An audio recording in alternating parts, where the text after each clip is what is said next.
Liaison Officer, ATPS, Dr. Nicholas Ozor, to take on the need for inclusion of climate change issues in the curricula of universities. As a matter of fact, I want to build a rationale for this project in terms of why are we talking about climate change issues to be included in the curricula of universities. Next slide. My outline, I'll not waste much time on the background, but I'll dwell more on why we emphasize the curriculum change in universities and talk briefly about the process. I conclude and we do recommendations. Next slide, please. I will not waste time here because the previous speaker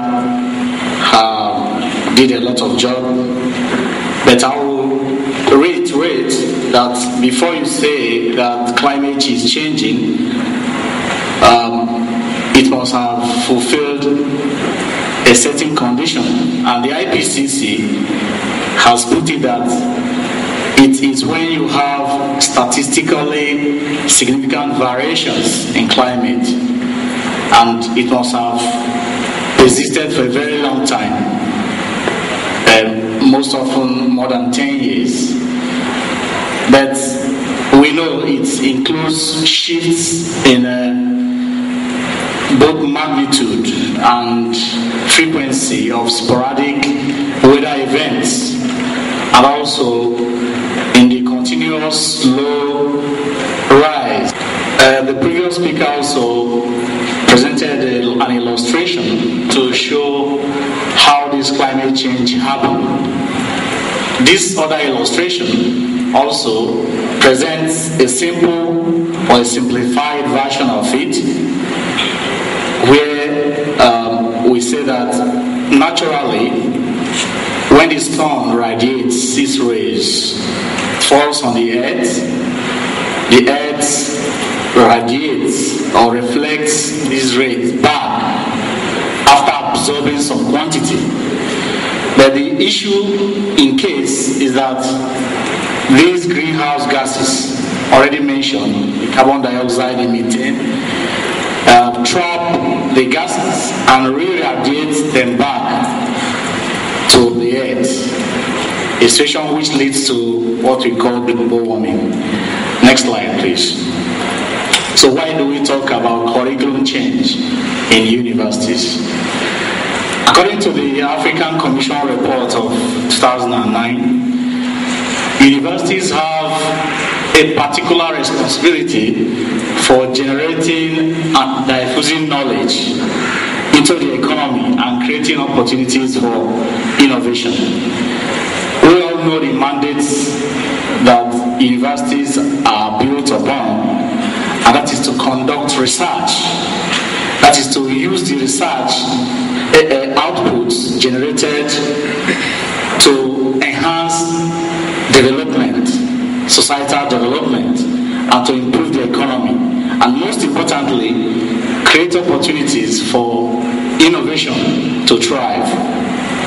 That is why we are saying that the complex climate change condition needs an environment like the university environment, where we have this enabling infrastructure, both human and material, to generate ideas, to generate new forms, especially for adaptation when it comes to climate change and also for mitigation. Again, why do we say it has to be in the universities and not maybe monotechnics or polytechnics? Studies have also shown that when the university graduates do business, they create more jobs than those without university education. This is very serious because if our colleagues who are in the market, if you have, commercial market, if you have someone there who is a graduate and who is doing a similar business done by someone that is not a graduate, the difference is always clear. I remember our donor, when he came yesterday, he made a very significant remark to me. The taxi driver that brought him, he said he's been to Nigeria for 3 times, but this taxi driver is so different, and he wanted to know why is he different. But he found out that this taxi driver is a graduate.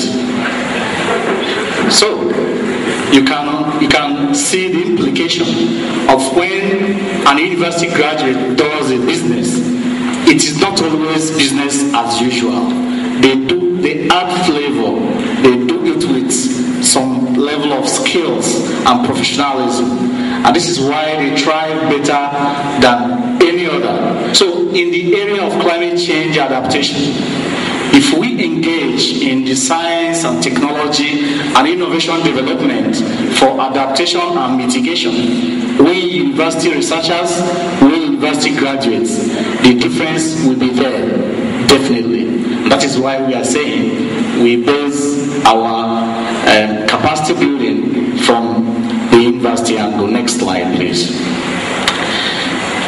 Specifically, what is the need for the inclusion of climate change issues in university curricula? We have already understood that university people do things differently. So, what do we gain? Why are we talking about including this climate change issue? The first major importance is to build capacity.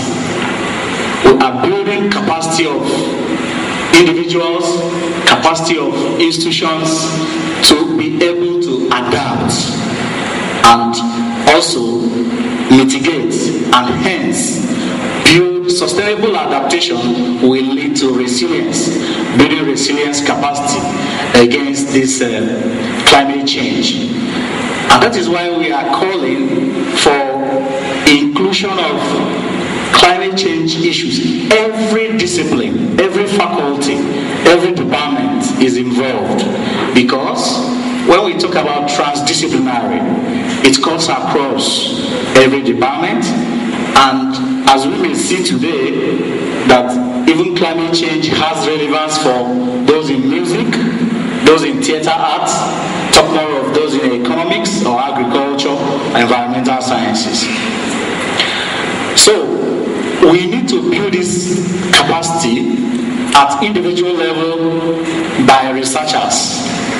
We need to develop our capacity by studying more in this area, or by conducting research in this area, more research, engaging in international collaborations, traveling out to see what is done in other developed countries. I remember when the previous speaker was talking, he said in most developed countries their level of adaptation is already very high, but some of them are not too technical. Some of them are the things we can do.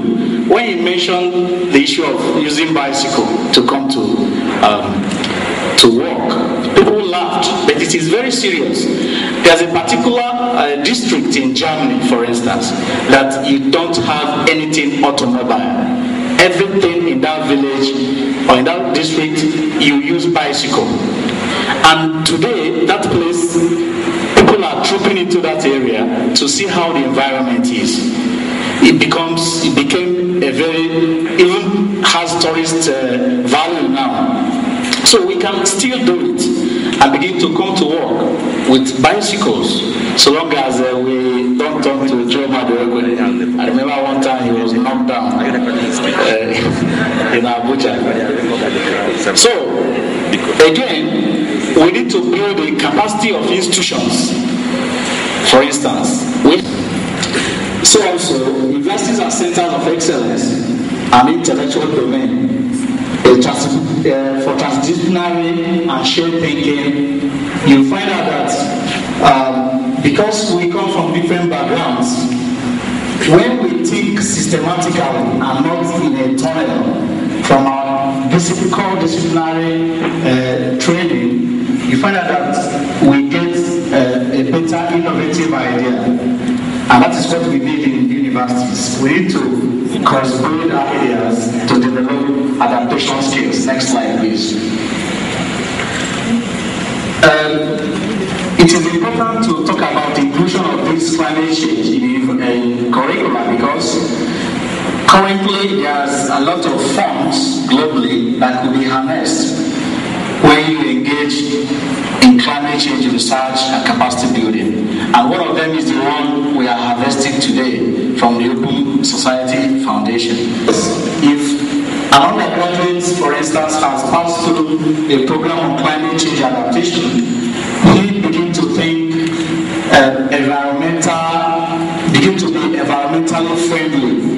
And if he has this in his attitude, it will affect even his development and career in future, and even as a policy maker. Next slide, please. The process is not so easy, but we are already there. I say it involves stakeholder dialogue and sensitization of the quadruple helix.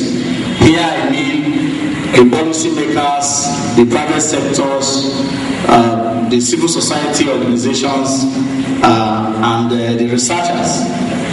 We all need to come together and use our opportunities, different skills and advantages to dialogue. Because to develop this curriculum, universities will not do it alone. We need to talk with the private sectors, because when these graduates come out, they need to work. So the private sectors need to inform us on the kind of skills that we will need to be developed in an individual, so that when they graduate, they will become relevant to them on graduation. So we need a kind of holistic approach involving all key stakeholders in the development process. Next, needed when we are creating awareness.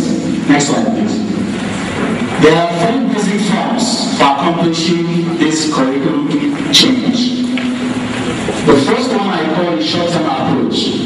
Involves revising or adjusting already existing curriculum. That is, where you have a course you're teaching and it has environmental implication, you can introduce climate change issues on that and on that particular course, and then teach it. The next one is introducing an entirely new course or module, which is a kind of longer term. We know the process of introducing a new course in departments is not easy. To introduce this, we have to start the process of approval from the department, the faculty, and the students. And we are happy that the Chairperson Senior Committee on Curriculum has been working with us from the inception phase of this project.